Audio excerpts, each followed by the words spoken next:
falloir la jouer collectif. Il ne faut pas faire avec ce qu'on aimerait avoir. Il faut réfléchir avec ce qu'on a déjà. Bravo pour ce que vous faites au quotidien. Ne lâchez rien. Faire des économies d'énergie, ça n'est pas que des normes, ça n'est pas que des travaux, c'est aussi se mettre d'accord, dialoguer, c'est aussi de la fierté, du travail d'équipe, de l'entente. Il faut qu'on aille plus loin, il faut qu'on aille plus vite. Et c'est là où ce que vous faites, c'est un sport d'équipe. Le cœur de ce que vous faites, c'est finalement de donner envie. L'écologie, c'est pas punitif, l'écologie, ça protège. Et ce que j'aime beaucoup dans ce que vous faites avec Cube, c'est que vous montrez qu'on peut être sobre tout en sachant s'amuser.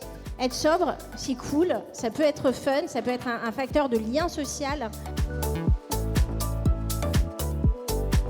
Cube entraîne des belles initiatives, des beaux chantiers où les gens sur le terrain se repassent les trucs, vont voir leurs voisins.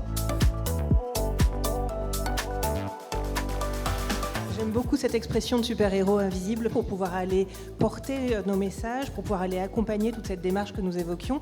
Effectivement, on a besoin de ce qu'on peut appeler des agents de proximité. Les résultats du concours Cube qu'on a vus, ils sont concrets et ils nous montrent que finalement on peut faire des économies d'énergie, on peut réduire les émissions de gaz à effet de serre sans de nouvelles lois. Nous, on a commencé notre décarbonation en 2015. On a commencé à isoler notre parc sur la demande de nos clients, sur la volonté de contenir les charges, d'améliorer le confort. C'est un grand travail d'équipe. Je suis frappé, chaque fois que je viens à une cérémonie de remise des prix, de la satisfaction de voir que les personnes ont d'avoir contribué.